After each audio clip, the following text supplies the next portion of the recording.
"You ought to ask her out." Megan Prescott announced it at a volume that carried half the fundraiser crowd. String lights swayed above the Savannah riverfront.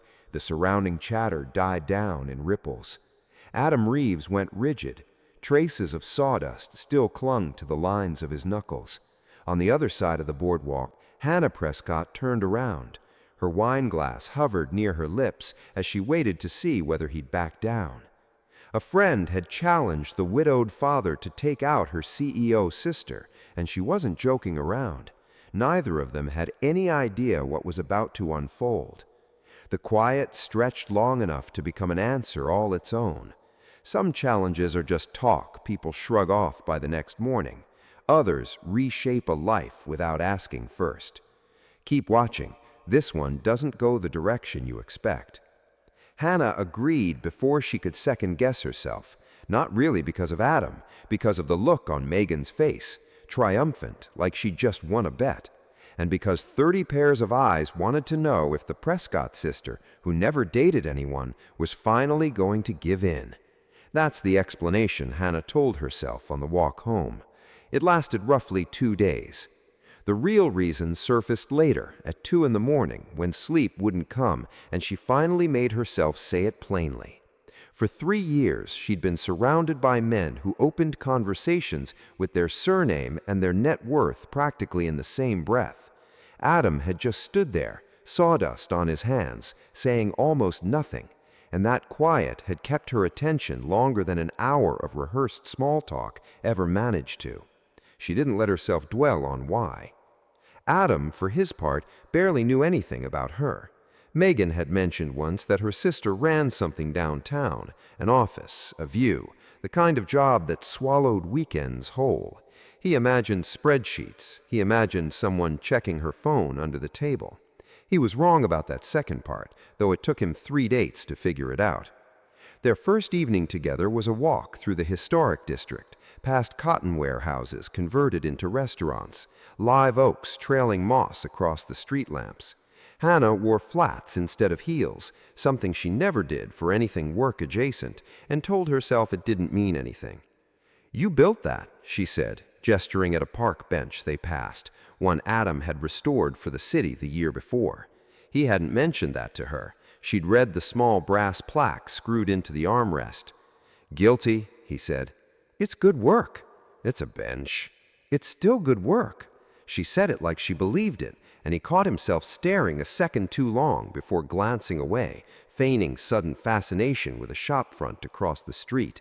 He asked about her job. She mentioned numbers and other people's stress and left it at that.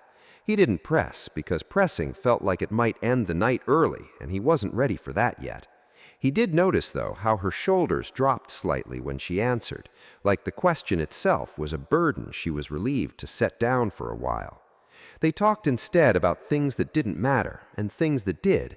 Her favorite ugly building downtown, a dog she'd begged for as a kid and never got, a wife he brought up once, gently, without going further.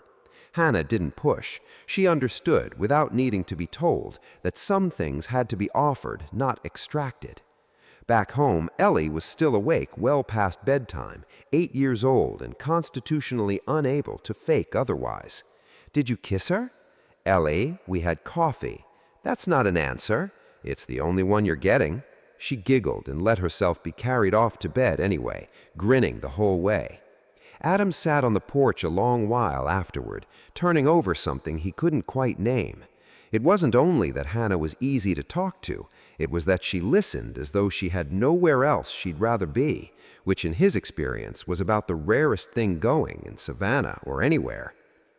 3 miles away, in a house too large for one person, Hannah poured a glass of wine she never finished, thinking about a man who repaired park benches for a living and hadn't glanced at his phone once. She thought about how long it had been since anyone made her forget, even briefly, that she ran a company with 300 employees and a board still quietly weighing whether her father's judgment had truly passed down to her. Neither of them mentioned the dare again. They simply kept finding reasons to see each other. A second walk turned into a third. A carpenter and a woman with a corner office and unnamed headaches, circling something neither had agreed to name, and neither in any rush to. The customer walked into the shop on a Tuesday, Frank Doyle, an older man who'd once hired Adam's former firm for a warehouse retrofit outside Atlanta, back when Adam had blueprints instead of sawdust for a living. Frank had no idea that chapter was closed. He clapped Adam on the shoulder like 6 years hadn't gone by, the bell over the door still swinging. "Reeves, didn't expect to find you fixing furniture. Last I heard, you were running load calculations for half of Fulton County."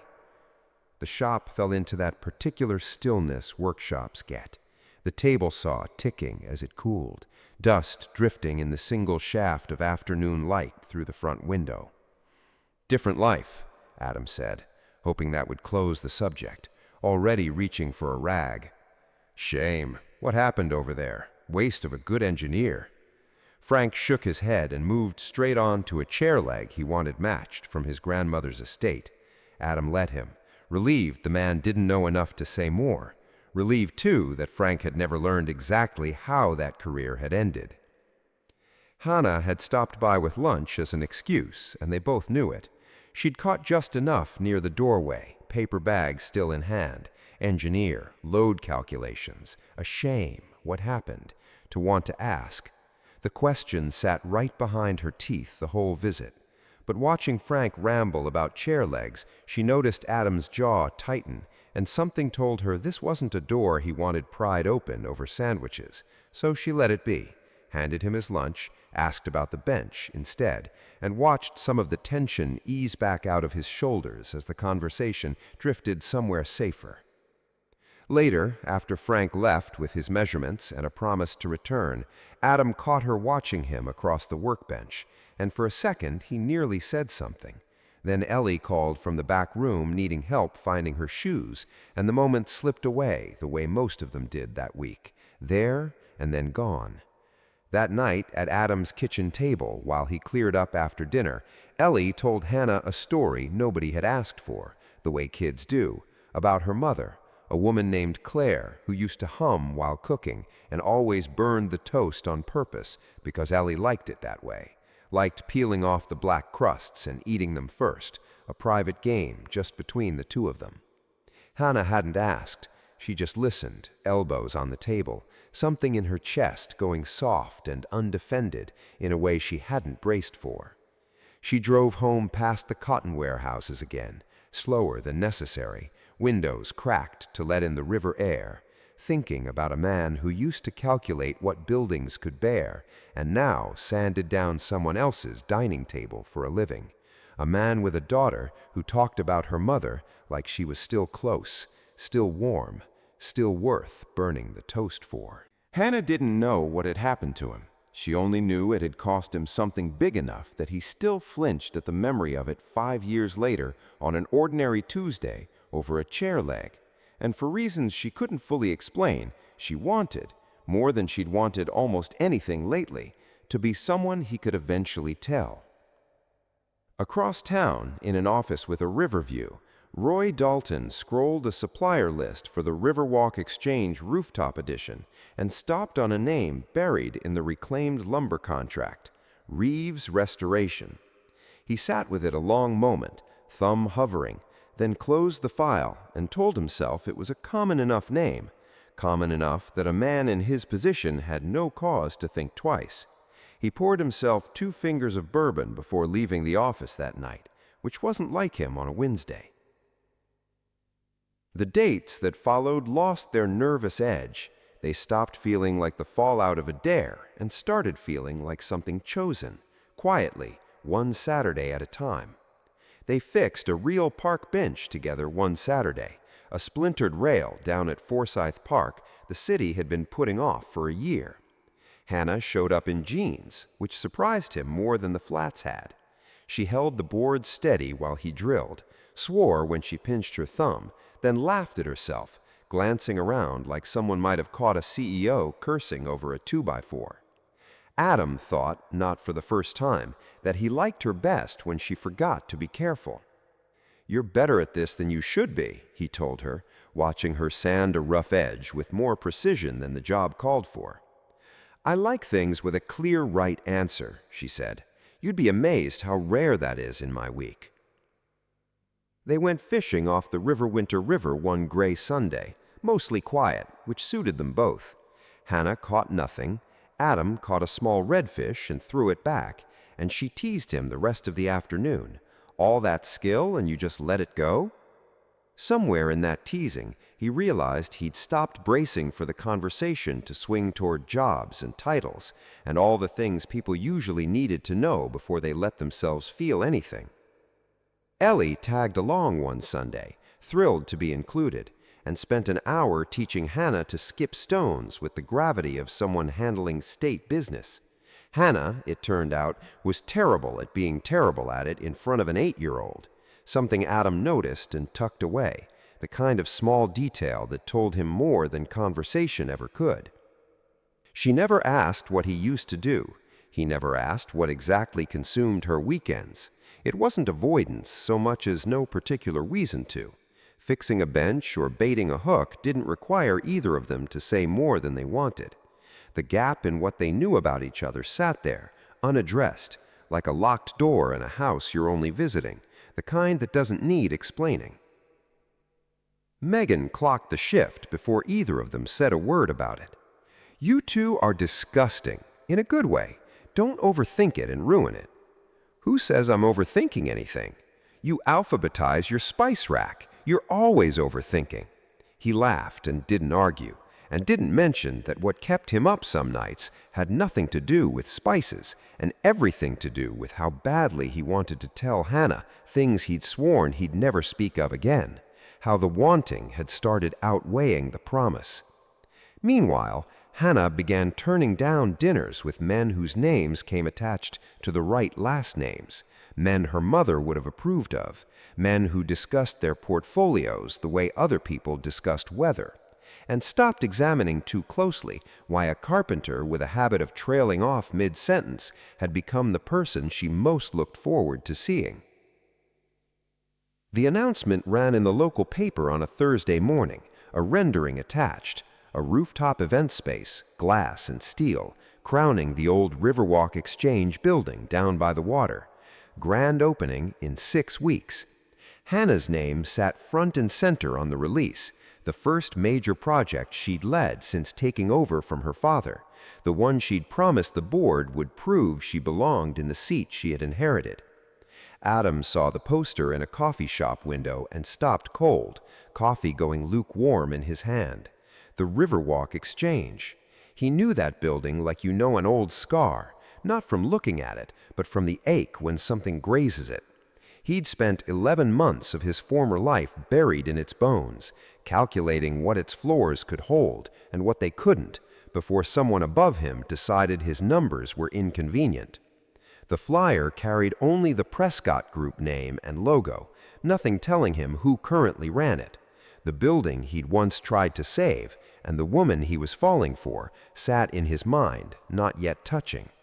He told himself it was an old wound flaring up, nothing more, a coincidence of geography in a city small enough for coincidences like this. He didn't yet know how right the first half of that was, and how wrong the second half would turn out to be. He folded the flyer into his jacket pocket anyway, the way you hang on to something you're not ready to face but can't quite discard either. At the Riverwalk Exchange, Gary Pewitt walked the basement level with a flashlight and a clipboard, same as every month.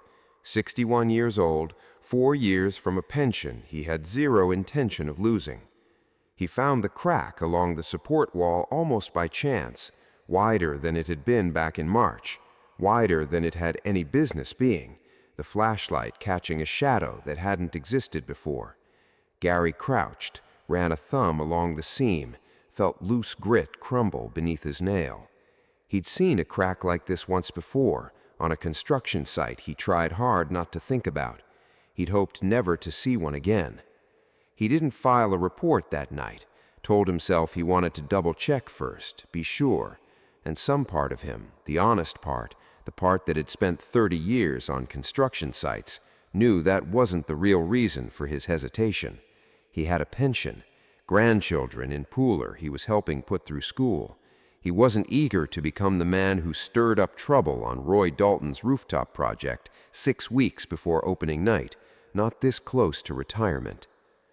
That evening, Ellie asked her father why he looked so sad, sitting at the kitchen table with a mug he'd forgotten to drink from, the folded flyer still tucked in his jacket, like something he couldn't quite throw out. "Just an old building," Adam said, and pulled her into a hug instead of explaining. She let it go, the way kids do, trusting her father would handle whatever it was.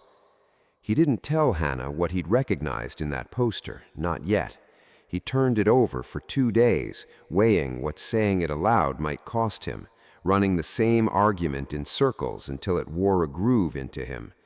If he told her the truth, that he'd once been the engineer on that building, that his name still sat in a file cabinet beside a report someone had buried, she'd want to know the rest of the story, and the rest was about being pushed out of his own career at the exact moment his wife got sick.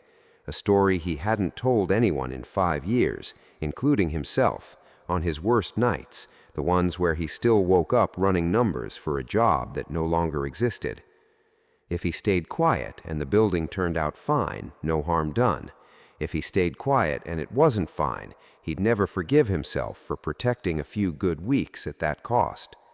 He sanded the same table leg 3 times that week without realizing it, which Ellie called out at dinner, and he laughed it off, and she let it go the way she let a lot of things go that maybe she shouldn't have at 8.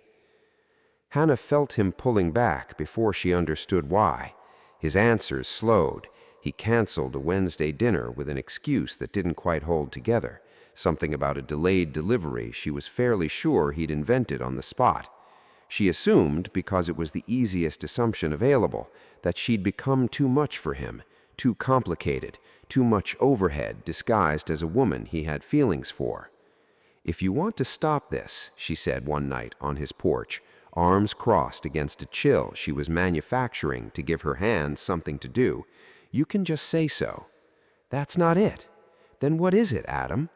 He nearly told her right there, got as far as, "There's something about that building your company is restoring," before stopping himself, because he could already hear how it would sound, like a man leveraging a relationship for information, exactly the kind of thing that would make her question every quiet evening they'd spent together.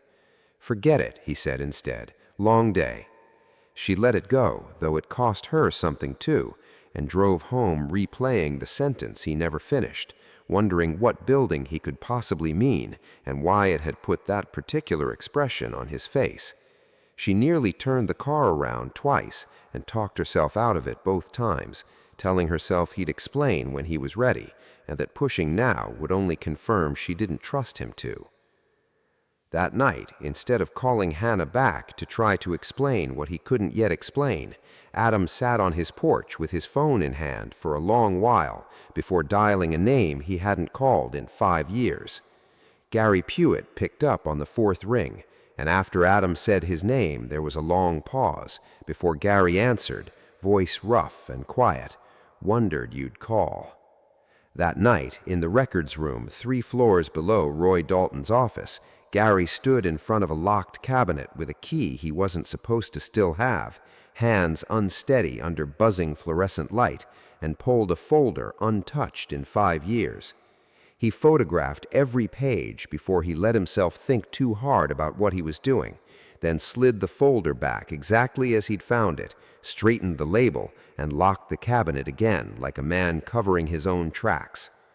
Gary met Adam the next evening at the workshop after Ellie had left for a friend's for dinner, and set the folder on the workbench between them like it still carried some charge after 5 years in a drawer. "You were right," Gary said, "about the load transfer on the east wall. Found the calculations." "My calculations?"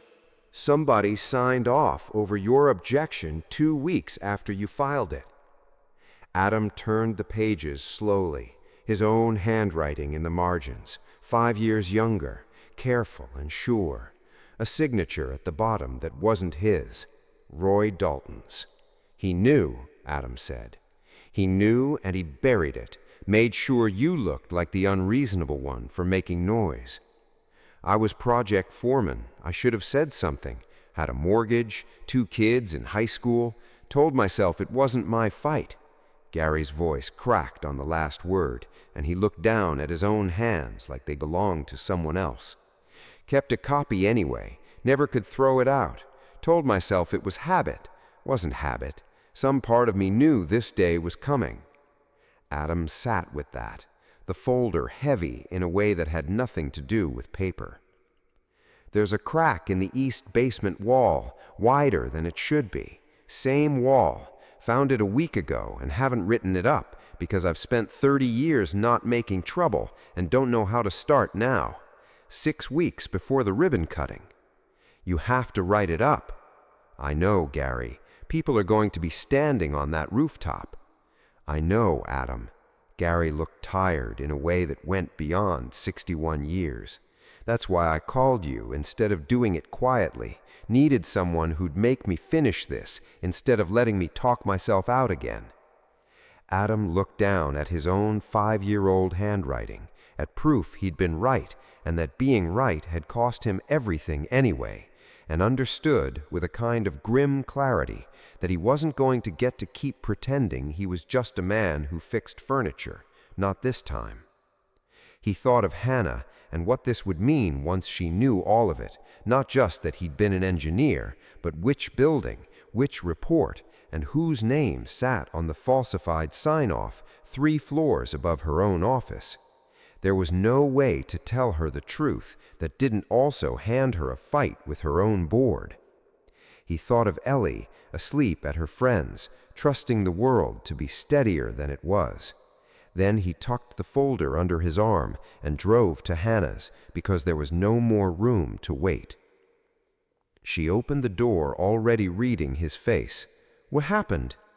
He held up the folder instead of answering right away, and something about the gesture, formal, careful, like handing over evidence instead of starting a conversation, made her step back and let him in without a word. He told her everything, sitting at her kitchen table, things he'd never told anyone but Gary and his own late-night reckonings, the load calculations, the report he'd refused to soften, the meeting where Roy Dalton called his numbers overly cautious and told him to revise them, the revision he wouldn't make, the restructuring that eliminated his department 2 weeks later, timed close enough to look accidental, distant enough to be deniable. I used to be an engineer on this building, your building. Roy signed off, not on my report, over it. Hannah sat very still, then reached for the folder and read Roy Dalton's signature herself, 5 years old, perfectly legible, sitting beneath calculations that weren't his, under a conclusion that contradicted them. Something shifted in her face as she understood 2 things in the same breath. What Adam had lost, and exactly who had taken it. A man who sat 2 seats down from her at every board meeting. A man her father had trusted for 2 decades. "You knew this whole time?" she said, not an accusation, more a fact she was still absorbing. "Since I saw the poster. I didn't know it was you running it. I swear to you, Hannah, I didn't put it together until Gary showed me the file with Roy's name on it. I was going to tell you. I was trying to figure out how, without it sounding like I'd been using you to get close to your company. I know how it looks." She believed him, mostly because of how badly he clearly didn't want it to be true, and partly because the alternative, a 5-year scheme built around a chance meeting at a fundraiser Megan had orchestrated on impulse, didn't survive contact with common sense. But belief didn't make the ground feel any steadier.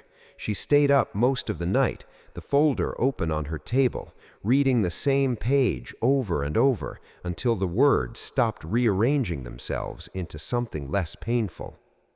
She called Roy Dalton that night, and he agreed to meet her at the office at 9 the next morning. When she set the folder on his desk, his expression did something rehearsed and smooth, a face built for boardrooms. That's an old, disputed report, Hannah. Reeves was let go over performance issues, not some cover-up. I'd be careful whose word you're taking, given the personal nature of your relationship with him. There's a crack in the east basement wall, widening. Buildings settle, that's not evidence of anything.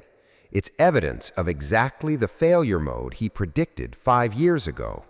Dalton's jaw tightened, the first honest thing his face had done all morning. If you go pulling at this thread in front of the board 6 weeks before we open, you'll hand every competitor in this city a story about the Prescott name and structural failure in the same sentence. Think carefully about what you're willing to burn here. Your father built this company. You'd be gambling it on a relationship with a man who lost his last job for exactly this kind of stubbornness. Hannah left his office with her hands shaking, not from fear of him, but from the weight of the decision now sitting in front of her. She called an emergency board session for that evening and stood at the head of the table with Roy Dalton 3 seats down, watching her with an expression daring her to blink first. 9 board members sat around the mahogany table, papers untouched, the dark river visible behind her chair, a barge's light sliding past.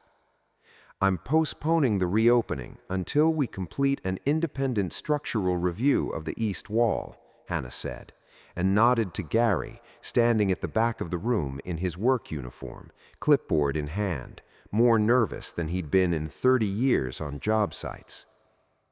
Gary walked them through his findings plainly, in the flat, unpolished language of a man who'd spent his life around concrete and steel and had no patience left for spin. He passed around dated, time-stamped photographs of the crack running the length of the support wall. Several board members leaned in without meaning to.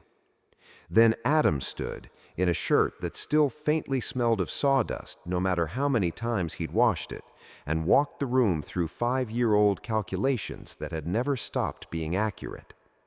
"This isn't personal history," he said, steady, the room's attention settling on him the way it once had in another life. "This is a load-bearing wall carrying more weight than it was ever rated for, with a documented crack that's widening under a rooftop addition. Nobody re-engineered for the new load. I'm not asking you to take my word for it. I'm asking you to bring in an outside engineer this week before you put 400 people on that roof for a ribbon cutting." Dalton pushed back hard. He stood, buttoned his jacket, called it hysteria dressed up as diligence, said Reeves had a 5-year-old grudge and a girlfriend on the board who'd lost her objectivity. "Ask yourselves," he said, "whether you'd be hearing any of this if Hannah weren't seeing this man socially." "Ask yourself," Hannah said, without raising her voice, "why your signature is on a report that overrode his numbers without ever running new ones." The room went quiet. Warren studied the photograph in his hands, then looked back at Dalton, something already shifting in his face. The board voted 7-2 to postpone the opening and fund emergency reinforcement. The 2 dissenting votes belonged to Dalton and an ally on the finance committee. Everyone else had seen enough. Watching from the back of the room, Hannah understood something about Adam she hadn't fully let herself see before, that the man who fixed park benches and let her daughter beat him at checkers had once stood exactly this straight in exactly this kind of room and had been right and had paid for being right with everything he'd built. She wasn't falling for a carpenter who used to be someone else. She'd been falling this whole time for the same person in both lives.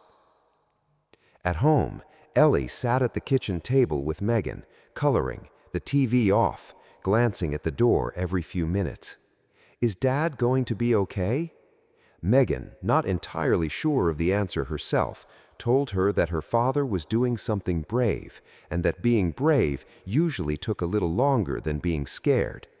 Ellie considered that, seemingly satisfied, and went back to her coloring, while Megan sat there wishing she felt half as certain as she'd sounded.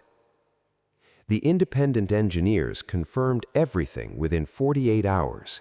The crack ran the full depth of the east wall, exactly as Adam's old calculations had predicted, and the rooftop addition would have added roughly 30% more load than the wall could safely carry. Reinforcement began that week, steel bracing, new footings, work that pushed the reopening back nearly 2 months. The local paper covered the delay as a story about the Prescott Group's integrity rather than its failure, not the version of events Roy Dalton was counting on. Dalton was suspended from the board pending investigation the following Monday. His name was quietly dropped from the city's Historic Preservation Committee soon after, the kind of fall that happens fast once people stop pretending not to notice. Dalton never called Hannah to argue his case. By then, there was nothing left to argue. Hannah called an all-staff meeting the day the suspension went public. Standing before the same room that had voted, she named Adam Reeves and Gary Poot and told 200 employees the truth, that a report filed 5 years ago had been buried to protect a timeline, and that the 2 men who refused to let it stay buried likely kept the building from catastrophic failure. Gary stood near the back, ears reddening under the applause, looking like a man unused to being thanked out loud. Afterward, in the quiet of her office, she and Adam finally talked without anything left unsaid between them. Not the careful circling conversations of 2 people guarding themselves, but the plain kind that comes once the hardest part is behind you. "I should have told you sooner," Adam said. "The building, Roy, all of it. I kept telling myself I was protecting you. I think I was mostly protecting myself. I should have asked sooner. I let not knowing feel safer than it was, because asking meant admitting I already cared enough for the answer to matter." "What happens to Gary?" "He keeps his pension. I've asked him to take a new title, Head of Structural Safety Review for every Prescott property. He earned it about 5 years too late, but I intend to make up the difference." She paused. "What about you? Any interest in consulting? I hear there's an opening." "I fix furniture now, Hannah." "You fix furniture beautifully. You could also stop pretending it's the only thing you're good at." He looked at her a long moment, weighing something he'd carried 5 years without naming. "Let me think about it. I've got a daughter who likes her father home for dinner, and I'm not trading that back for a corner office." "Nobody's asking you to. There's room for both if you want it." She studied him a moment longer. "For what it's worth, Megan's taking full credit for all of this." Adam nearly laughed. "She dared me to ask you out. She didn't dare me to fall for you." "No, that part we did on our own." 2 months later, the Riverwalk Exchange reopened on a clear October evening, the reinforced east wall hidden behind fresh brick, the rooftop crowded with lanterns and the easy conversation of a city that trusted its buildings again. Gary stood near the entrance in a suit that didn't quite fit, accepting handshakes he clearly hadn't expected, looking for once like a man with nothing left to carry alone. A reporter asked how it felt to be called a hero, and he laughed and said he'd settle for being called honest. 20 years too late still beat never. Ellie ran along the riverfront railing with Megan half a step behind, both of them laughing at some joke only they'd heard. String lights swayed overhead, the same way they had the night this whole thing began. Ellie had a new line about her father's job she'd been saving all week. Something about how he used to build whole buildings and now just fixed one chair at a time and delivered it to anyone who'd listen, thoroughly pleased with herself. Adam and Hannah stood near the water, not far from where Megan had said the words that started it all, watching the crowd without needing to fill the silence. At some point, he reached over and took her hand, an ordinary gesture that had taken 5 months, 1 buried report, and 1 honest conversation to become possible. "Any regrets?" Hannah asked, watching a lantern sway against the dark water. Adam thought about the wife he'd lost, the career he'd walked away from grieving, the 5 years he'd spent building furniture instead of buildings, and telling himself that was enough. He thought about how none of it had actually ended. It had just been waiting, the way that crack in that wall had been waiting for someone willing to look at it honestly. He'd taken the consulting position after all, part-time, enough to keep a foot in both worlds without losing either. No, none of it. Nearby, Megan caught Hannah's eye and mouthed something that looked suspiciously like, "Told you so." Hannah rolled her eyes and didn't argue the point. Ellie ran back over, breathless, and tugged at her father's sleeve until he crouched to her level. "Can Hannah come to my birthday party?" she asked, like it was the most obvious question in the world. Adam glanced up at Hannah, who was already nodding before he could answer for her. "Wouldn't miss it," Hannah said, and Ellie beamed and dashed back to Megan, the matter apparently settled for good. None of them had planned for any of this, not the dare, not the report, not each other. But when the truth finally came out into the open, neither one of them went looking for a reason to walk away.